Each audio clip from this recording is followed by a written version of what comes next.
Praise the Lord. प्रभु जीशु ख्रीष्टंकर मधुर नाम रे शुणुवा आमर प्रिय प्रत्येक भाई भाई मानक हृदय सहित नमस्कार जना। प्रभु आपण मानक आशीर्वाद करंतु। वर्तमान समय माथ्यू 6 पर्वर 13 पद अध्ययन करिबा। एठारे एपरि लेखा अछि, परीक्षा रे आंभ मानक आण नाही, मात्र मंदरु रक्षा कर। जेनो राज्य पराक्रम और गौरव जुगे जुगे तुम्बर। आमेन। प्रभु यीशु ख्रीष्ट किभଳି भाବରେ प्रार्थना କରିବାକୁ हब आपणार शिष्य मानक से शिखेले। आउ जो प्रार्थना से शिखेले सेही प्रार्थना आज आमने प्रतिदिन करि आसुअछु। प्रिय माने जेतेबेले उपासनार शेष हुए से समय आमे एही प्रार्थना करि थाओ, जाको आमने आदर्श प्रार्थना बोली कहि थाओ, जाको प्रभु शिखैथिबा प्रार्थना बोली आमने कहि थाओ। तबे एही प्रार्थना रे आमने देखुछु जीशु शिष्य मानकु कहले तुमे एपरि प्रार्थना करिब, मंदरु रक्षा कर बोली प्रार्थना करिब। अर्थात प्रभु यीशु ख्रीष्ट चाहुतिले जे तांकर शिष्य माने किपरि मंदरु रक्षा पाइबे। से शिष्य माने आज नाहांती, किंतु आज आमाने अछु। प्रभु आज आमानकर प्रति चाहंती जे आमे जेपरि मंदरु रक्षा पाइबा। कारण जो पर्यंत आमाने मंदरु रक्षा पाई पारिबा नाही से पर्यंत आमे केबेले पवित्र होई पारिबा नाही। पवित्र जीवन काटिबाको हेले, ईश्वरंकर सहित सुसंपर्क स्थापन करिबाको हेले मंदरु आमने अपना को रक्षा करिबा दरकार। आ सेति पाई जाबेस जेतेबेले प्रार्थना करूतिले, इस्राएलर परमेश्वरंकर निकट रे प्रार्थना करूतिले, आ तांको प्रार्थना रे गोटिए कथा कहले, मंदरु आंभ को रक्षा कर बोली। आजी मंदरु आपण पुणी मु रक्षा पाइबा नितांत दरकार। प्रिय ईश्वरंकर लोक माने रोमियो 12 पर्वर 9 पद लेखा अछि, प्रेम निष्कपट हेउ, जहा मंदता घृणा कर, जा उत्तम सेतिरे आसक्त हुओ। पाउलंकर चिठी रे से लेखुछंती मंद को घृणा कर। आज हमने मंद को घृणा करूछु कि मंद को हमने आदर करूछु? मंद को आज हमने घृणा करूछु कि मंद को हमने प्रेम करूछु? मंद कहले कौन? भलर विपरीत मंद। जोठी भल विषय नुहे सेठी मंद विषय थाए। प्रिय ईश्वरंकर लोक माने गीत संहिता 34 पर्वर 14 पद लेखा अछि, मंद ठारू दूर हुओ, सुकर्म कर, शांति अन्वेषण कर ओ तैर अनुगामी हुओ। मंद ठारू दूर हुओ, आमे पलायन करिबाको हबो, आमे पृथक हेबाको पड़िबो। दूर हेबार अर्थ पृथकीकृत जीवन। जदि आमने मंद को घृणा करिबो नाही, मंदरु दूर हेबो नाही, जदि आमानकर जीवन रे मंदतारे आमाने लिप्त रहिबो, ताले केबेले ईश्वरंकर इच्छा आमानकर जीवन रे आमाने बुझी पारिबो नाही, आत्मिक भाव रे आमाने बढ़ी पारिबो नाही। एणु आमे मंदरु निजको रक्षा करिबा नितांत आवश्यक रहिछि। कारण जो माने मंद कार्य करंती बा मंद जो मानकर जीवन देखा जाए, ईश्वर क्रोध करंती। विचारकर्ता पुस्तक रे जदि आमाने देखिबु, इस्राएल लोक माने बारे बारे मंद कार्य करुतिले। लेखा होछि, ईश्वरंकर दृष्टि रे जहा मंद ता से माने कले। एणु परमेश्वर क्रोध करी शत्रु मान को उठाउतिले, पुणी शत्रु मानकर हस्तरे सेमानकु समर्पण करि देउतिले। जारी फल रे इस्राएल लोक माने क्रंदन करुतिले, कांदुतिले। एणु परमेश्वर सेमानकर क्रंदन सुनी उद्धारकर्ता मानकु उत्पन्न करुतिले। प्रिय माने जो माने मंद करंती, ईश्वरंकर क्रोध सेमानकर जीवन रे प्रकाशित हुए।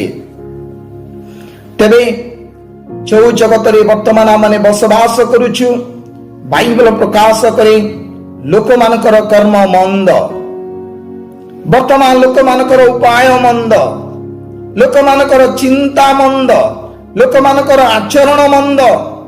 जो लोक मानक मध्य आम बसवास करुचु से मानकर कर्म मंद, चिंता मंद, आचरण मंद, उपाय मंद।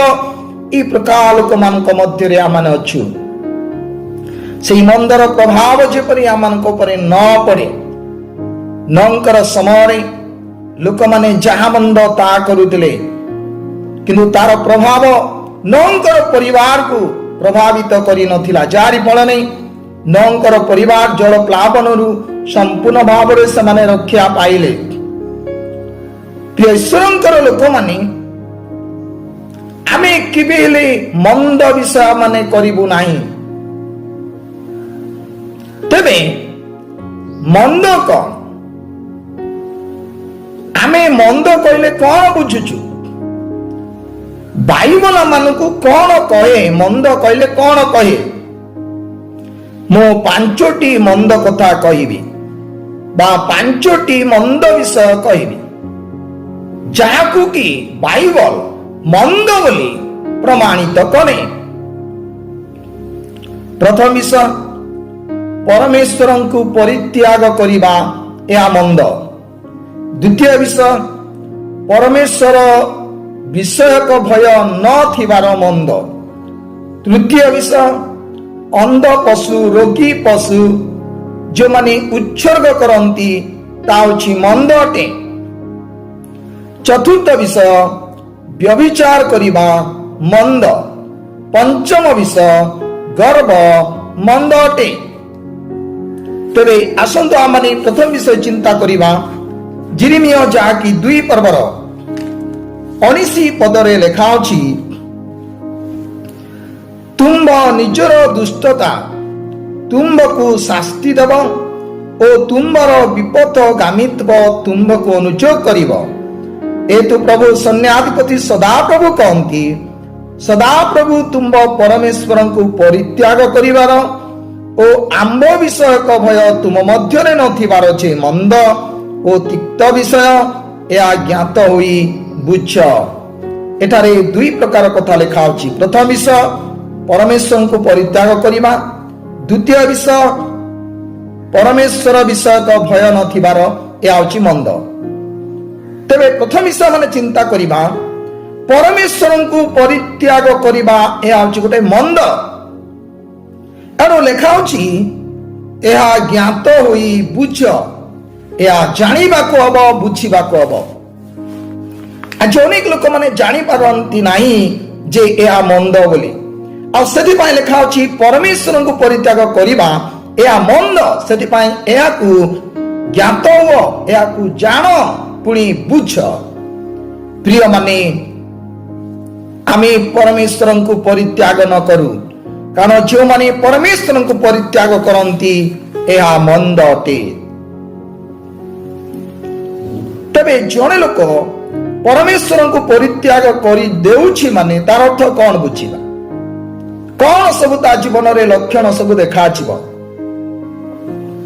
आमे चिंता करिबा प्रेरित पाउल दिमा विषय कहले दिमा एई वर्तमान संसार को प्रेम करी मते छाड़ी थेसलोनिकी जाइछि। दिमा संसार को प्रेम कला जड़े ईश्वरंकर महान दासन को से छाड़ी देला। प्रिय माने जो माने परमेश्वर को परित्याग करिवे से माने परमेश्वरंकर लोकं को परित्याग करिवे। ईश्वरंकर लोकं को परित्याग करिवार अर्थ ईश्वरं को परित्याग करिवा को बुझाए। प्रिय माने जो माने परमेश्वर को परित्याग करिवे से माने परमेश्वरंकर लोकंकर सहभागिता रे रहिबा पई इच्छा करिवे नाही। एणु दिमा आ इच्छा कला नहीं प्रेत पाउलंकर सहित रहिबा पई। प्रिय माने जो माने परमेश्वर को परित्याग करिवे सेमानकर जीवन रे प्रार्थना शून्य देखा आछिबो ଲେଖା ଅଛି କେହି କେହି ମାଣ୍ଡଳୀକୁ ଉପାସନା ପରିତ୍ୟାଗ କରନ୍ତି, ତୁମେ ମାନେ ସେହିପରି ହୁଅ ନାହିଁ। ଯେଉଁମାନେ ପରମେଶ୍ୱରଙ୍କୁ ପରିତ୍ୟାଗ କରିବେ ସେମାନେ ମାଣ୍ଡଳୀକୁ ଉପାସନାକୁ ପରିତ୍ୟାଗ କରିବେ। ପବିତ୍ର ଧର୍ମଶାସ୍ତ୍ରକୁ ସେମାନେ ଅଧ୍ୟୟନ କରିବା ପାଇଁ ଇଚ୍ଛା କରିବେ ନାହିଁ। ସେମାନଙ୍କର ଆତ୍ମିକ ଜୀବନ ସମ୍ପୂର୍ଣ୍ଣ ଶୁଷ୍କତା ଦେଖାଯିବ। ସେମାନଙ୍କର ଜୀବନରେ ଆଗ୍ରହ ଦେଖାଯିବ ନାହିଁ, ଉତ୍ସାହ ଉଦ୍ଦୀପନା ଦେଖାଯିବ ନାହିଁ। ଯେଉଁମାନେ ପରମେଶ୍ୱରଙ୍କୁ ପରିତ୍ୟାଗ କରନ୍ତି ତାର ଅର୍ଥ ସେମାନେ ପରମେଶ୍ୱରଙ୍କ ଠାରୁ ବିମୁଖ ହୁଅନ୍ତି। ପ୍ରିୟମାନେ, ଯେଉଁମାନେ ପରମେଶ୍ୱରଙ୍କୁ ପରିତ୍ୟାଗ କରନ୍ତି ତା ହେଉଛି ଗୋଟିଏ ମନ୍ଦ ବିଷୟ ଅଟେ। ଏଣୁ ଆମମାନଙ୍କର ଜୀବନରେ ସବୁ ପରିସ୍ଥିତିରେ ଆମେ ପରମେଶ୍ୱରଙ୍କୁ ଧରି ରଖିବୁ। ଜଣେ ଲୋକ କେତେବେଳେ ଛାଡ଼ି ଦିଏ, ଯେତେବେଳେ ସମସ୍ୟା ଆସେ ଅନେକ ଛାଡ଼ି ଦିଅନ୍ତି। ଆଉ କେହି କେହି ଅଛନ୍ତି ଅସୁବିଧା ଦୁଃଖ କଷ୍ଟ ଥିଲାବେଳେ ପ୍ରଭୁଙ୍କୁ ଡାକିବେ। ଯେତେବେଳେ ସବୁ ସୁବିଧା ସୁଯୋଗ ହୋଇଯିବ ସେତେବେଳେ ସେମାନେ ପରମେଶ୍ୱରଙ୍କୁ ପରିତ୍ୟାଗ କରିଦିଅନ୍ତି। ବିଭିନ୍ନ କାରଣରୁ ଲୋକମାନେ ପ୍ରଭୁଙ୍କୁ ଛାଡ଼ି ଦିଅନ୍ତି। ପ୍ରିୟ ଈଶ୍ୱରଙ୍କର ଲୋକମାନେ, ଯୀଶୁ ଦିନେ ଶିକ୍ଷା ଦେଉଛନ୍ତି, ଯେ ମୋହର ମାଂସ ଭୋଜନ କରେ ଓ ମୋର ରକ୍ତ ପାନ କରେ ସେ ଅନନ୍ତ ଜୀବନ ପ୍ରାପ୍ତ ହୁଏ। ଅନେକ ଲୋକମାନେ ଏହା ବୁଝିପାରିଲେ ନାହିଁ। ଆଉ ଯୀଶୁଙ୍କର ଶିକ୍ଷା ଉପରେ ସେମାନେ କହିଲେ, ଏ ଘୃଣାଜନକ କଥା କିଏ ଶୁଣିବ? ଆଉ ଯୀଶୁଙ୍କର ଶିକ୍ଷାକୁ ସେମାନେ ଘୃଣାଜନକ ଶିକ୍ଷା ବୋଲି କହିଲେ। ଶିକ୍ଷାର ଅର୍ଥକୁ ସେମାନେ ବୁଝିପାରିଲେ ନାହିଁ, ଯାରି ଫଳରେ ଅନେକ ଲୋକମାନେ ଯୀଶୁଙ୍କୁ ଛାଡ଼ି ଚାଲିଗଲେ। ପ୍ରିୟମାନେ, ଆଉ କେତେବେଳେ ଶିଷ୍ୟମାନେ ଯୀଶୁଙ୍କୁ ଛାଡ଼ି ଚାଲିଗଲେ, ଯେତେବେଳେ ଯୀଶୁ ଧରା ପଡ଼ିଲେ ଶତ୍ରୁମାନଙ୍କ ହାତରେ, ପ୍ରାଣ ଭୟରେ ଶିଷ୍ୟମାନେ ଛାଡ଼ି ଚାଲିଗଲେ। ଆଜି ବି ଅନେକ ଲୋକମାନେ ପ୍ରାଣ ଭୟରେ ଯୀଶୁଙ୍କୁ ଛାଡ଼ି ସେମାନେ ଚାଲି ଯାଉଅଛନ୍ତି। ପ୍ରିୟମାନେ, ଦୁଃଖରେ କଷ୍ଟରେ ପ୍ରତିକୂଳ ପରିସ୍ଥିତିରେ ଆମେ ତାଙ୍କୁ ଧରି ରଖିବାକୁ ହବ। ଯେଉଁମାନେ ପରିତ୍ୟାଗ କରନ୍ତି ତା ହେଉଛି ମନ୍ଦ ବିଷୟ ଅଟେ। ଯଦି ଆମେ ଆଇବଙ୍କର ଜୀବନର କଥା ଚିନ୍ତା କରିବା, ଆଇବ ଜଣେ ସିଦ୍ଧ ସରଳ ପରମେଶ୍ୱର ଭୟକାରୀ ଓ କୁକ୍ରିୟା ତ୍ୟାଗୀ ବ୍ୟକ୍ତି ଥିଲେ। କିନ୍ତୁ ତାଙ୍କ ଜୀବନରେ ଯେଉଁ ଦୁଃଖ ଆସିଲା, ଯେଉଁ କଷ୍ଟ ଆସିଲା, ଯେଉଁ ସମସ୍ୟା ଆସିଲା, ଧନ ସମ୍ପତ୍ତି ଚାଲିଗଲା, ଶରୀରରେ ସେ ଯନ୍ତ୍ରଣା ଭୋଗ କଲେ। ପ୍ରିୟ ଈଶ୍ୱରଙ୍କର ଲୋକମାନେ, ଏମିତି ସମୟରେ ମଧ୍ୟ ସେ ଈଶ୍ୱରଙ୍କୁ ପରିତ୍ୟାଗ କଲେ ନାହିଁ। ସେ କହିପାରିଥାନ୍ତେ, ହେ ପରମେଶ୍ୱର, ମୁଁ ତ ସିଦ୍ଧ ଅଛି, ମୁଁ ତ ସରଳ ଅଛି, ମୁଁ ତ ପରମେଶ୍ୱର ଭୟକାରୀ କୁକ୍ରିୟା ତ୍ୟାଗୀ, ମୁଁ ଖରାପ କାର୍ଯ୍ୟ କରୁନାହିଁ, କାହିଁକି ଆଜି ମୋ ଜୀବନ ପାଇଁ ଏ ପରିସ୍ଥିତି? ମୁଁ ତ ପ୍ରତିଦିନ ପ୍ରାର୍ଥନା କରୁଛି ପିଲାମାନଙ୍କର ନିମନ୍ତେ, ପିଲାମାନଙ୍କର ପବିତ୍ରତାର କଥା ମୁଁ ଚିନ୍ତା କରୁଛି। ମୋର କୋଉଠି ଭୁଲ ହେଲା ଯେ ମତେ ତୁମେ ଏତେ ବଡ଼ ସମସ୍ୟା ଆଣି ମୋ ଜୀବନରେ ଦେଇଛ? ଏ କଥା ସେ କହିପାରିଥାନ୍ତେ, କିନ୍ତୁ ନା, ସେ କିଛି କହିଲେ ନା। ମୋର ପ୍ରିୟମାନେ, ଆମେ ସମସ୍ତେ ଜାଣୁ, ପୁତ୍ର କନ୍ୟା 7ଟି ପୁତ୍ର 3 କନ୍ୟା ସମସ୍ତେ ଏକକାଳୀନ ମୃତ୍ୟୁ ଭୋଗ କଲେ। 7,000 ମେଷ, 3,000 ଉଷ୍ଟ୍ର, 500 ହଳ ବଳଦ, 500 ଗର୍ଦ୍ଦଭୀ, ଏତେ ସମ୍ପତ୍ତି ସବୁ ଚାଲିଗଲା। ତାର ଧୈର୍ଯ୍ୟକୁ ଆମେ ମାନିବାକୁ ହବ। କେତେ ଧୈର୍ଯ୍ୟ! ସେଇ ବିଶ୍ୱାସରେ ଦୁର୍ବଳ ହେଲେ ନାହିଁ, ସବୁ ଚାଲିଗଲା। ଶେଷରେ କେବଳ ସ୍ତ୍ରୀ ତାଙ୍କ ପାଖରେ ଅଛନ୍ତି, ଯୋଉ ସ୍ତ୍ରୀ କି ସାନ୍ତ୍ୱନାର କଥା କହି ସ୍ୱାମୀଙ୍କୁ ଧୈର୍ଯ୍ୟ ଦେଲା ଭଳି କଥା କହିବାର ତାଙ୍କୁ ଜଣା ନାହିଁ, ସାନ୍ତ୍ୱନା ଦେଲା ଭଳି କଥା କହିବାର ଜଣା ନାହିଁ। ବରଂ ତାଙ୍କୁ ନିରାଶ ହତାଶ କଲା ଭଳିଆ କଥା ସେ କହୁଥିଲେ।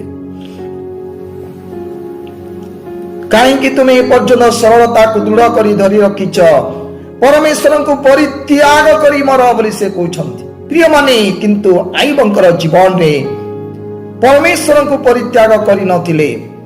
ଆଜି ଯଦି ଆଇବଙ୍କର ସ୍ଥାନରେ ଆମେ ରହିଥାନ୍ତୁ, ହୁଏତ ଆମମାନେ ପରିତ୍ୟାଗ କରିଦେଇଥାନ୍ତୁ। ଧନ୍ୟ ସେ ଆଇବ, ଧନ୍ୟ ତାର ବିଶ୍ୱାସ ଜୀବନ। ବାସ୍ତବରେ ସେ ଦୃଢ ବିଶ୍ୱାସୀ ଥିଲେ।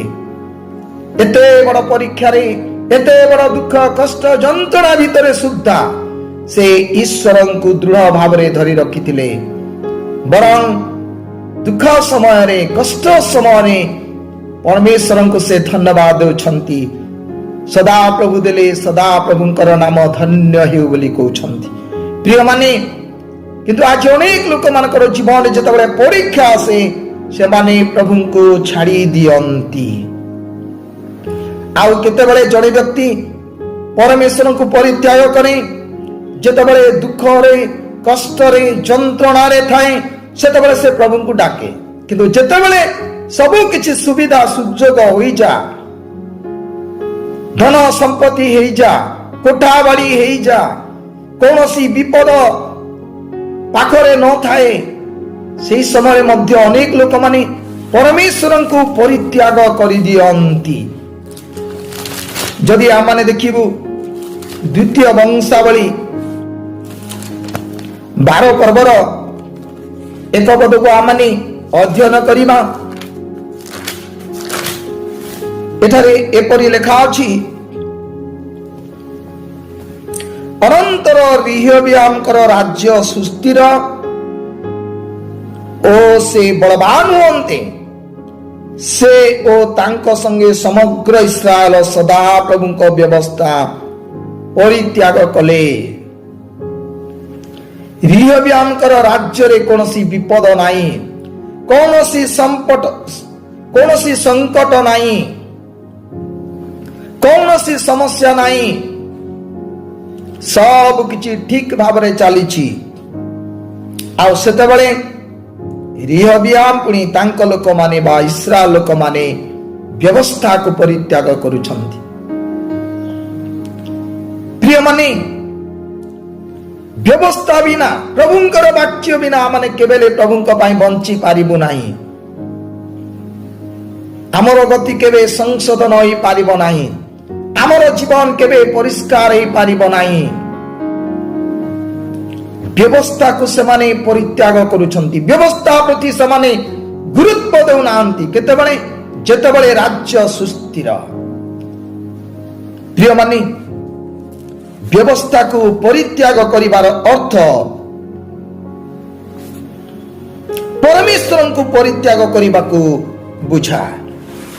ଏଣୁ ଲେଖା ଅଛି ସେଇ 12 ପର୍ବର 5 ପଦରେ, ତଳେ ସମୟ ଭବିଷ୍ୟତ ବକ୍ତା ଶିଶକ ସକାଶୁ ଜେରୁସାଲେମରେ ଏକତ୍ରିତ ରିହବ୍ୟାମ ଓ ଯିହୁଦାର ଅଧିପତି ମାନଙ୍କ ନିକଟକୁ ଆସି ସେମାନଙ୍କୁ କହିଲା, ସଦାପ୍ରଭୁ ଏ କଥା କହନ୍ତି, ତୁମେ ମାନେ ଆମ୍ଭକୁ ପରିତ୍ୟାଗ କରିଅଛ, ଏତୁ ଆମେ ମଧ୍ୟ ତୁମମାନଙ୍କୁ ଶିଶକ ହସ୍ତରେ ଛାଡ଼ିଦେଲୁ।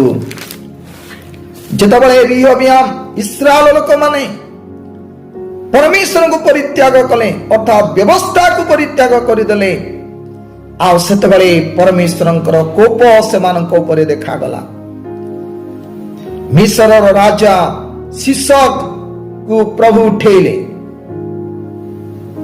ଆଉ ଯେତେବେଳେ ଶିଶକ ହାତରେ ସେମାନେ ପଡ଼ିଲେ, ଆଉ ସେହି ସମୟରେ ସେମାନେ ଆପଣାକୁ ନମ୍ର କଲେ। ଏଣୁ ଲେଖା ଅଛି 6 ପଦରେ, ସେତେବେଳେ ଇସ୍ରାଏଲର ଅଧିପତି ମାନେ ଓ ରାଜା ଆପଣା ମାନଙ୍କୁ ନମ୍ର କଲେ ଓ କହିଲେ, ସଦା ପ୍ରଭୁ ଧର୍ମମୟ।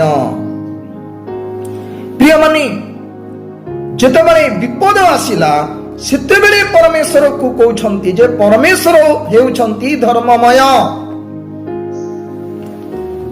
ବିପଦ ଆସିଲା ବେଳେ, ଅନେକ ସମୟରେ ଆମେ ବିପଦ ଆସିଲା ବେଳେ ପ୍ରଭୁଙ୍କୁ ଆମେ ଡାକିଥାଉ। ଯେତେବେଳେ ସୁବିଧା ସୁଯୋଗ ହୋଇଯାଏ, ଆମେ ପ୍ରଭୁଙ୍କୁ ଭୁଲି ଯାଉ।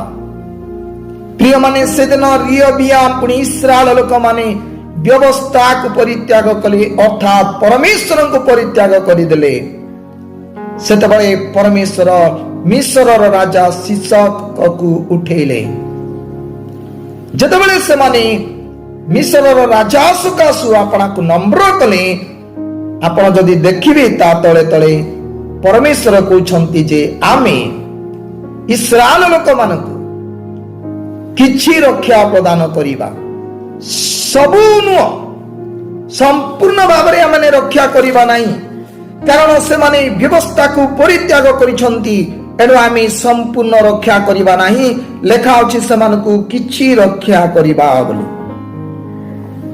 पर प्रिय माने आउ से लेखा अछि आउ से आपना को नम्र करन्ते तांको पर सदा प्रभुकर कोप निवृत्त हला तइरे से तांको संपूर्ण रूपे विनाश कले नाही आउरी जिहुदा देश मध्य सद्भाव देखा गला प्रिय माने संपूर्ण भाबरे आउ से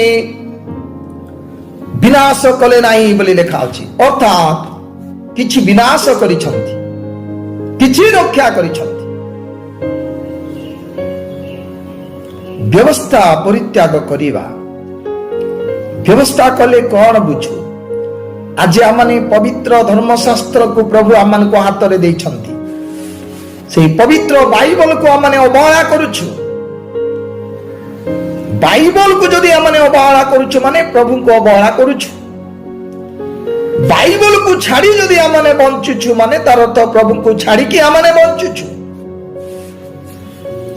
आजिकार दिन रे एमिति समय हला जे आज प्रभुंकर लोक माने बाइबल को पछरे पकाउछंती पवित्र धर्मशास्त्र को जदि आमने सबुबले ध्यान देबा मनोयोगी हेबा तार अर्थ आमने प्रभुंकर प्रति मनोयोगी हेउछु आज आमने परमेश्वर को छाड़ी न देउ जदि आमने परमेश्वर को छाड़ी देउ ताले मन रखंतु विपद आसीब समस्या आसीब तेबे आज आमनकर जीवन में आमने निजर जीवन को समीक्षा करी देखु जे ईश्वर को आमने छाड़ी देइछु ना ईश्वर को आमने धरी रखिछु जदि आमने तांकर उपस्थिति को अनुभव करि पारु नाहु तार अर्थ आमने परित्याग करिछु जदि तांको जीवन रे आमने अनुभव करि पारुछु ताले तांको आमने धरी रखि पारिछु आज आमने अनुभव करि पारुछु कि जदि आमने तांको परित्याग करिछु ताले मन रखु जेसा 64 पर्वर 7 पदर लेखा अछि पुणी जे तुम नाम रे प्रार्थना करे जे तुमको धरिबा पई आपना को उत्तेजित करे एपरि केही नाही मोर प्रिय माने ताकू धरिबा पई आमे आपना को उत्तेजित करिबा दरकार प्रार्थना करिबा पुणी उत्तेजित हबा उत्तप्त हबा हमर हृदय प्रभुंकर पाय उछुली उठु जदि आमने तांको छाड़ी देइछु पुनर्बार माने तांको स्वागत करिबा पुनर्बार उत्तेजित हबा पुणी तांको धरिबा कारण तांको धरिले जाय आमने रक्षा पाइबा तेबे मोर प्रिय माने यीशु शिष्य मानकु एई प्रार्थना शिखेइले तुमे एभली प्रार्थना कर मंदरु रक्षा कर आज आमने मंदरु रक्षा पाइबा दरकार तेबे मंद कण परमेश्वर को परित्याग करिबा या मंद अटे।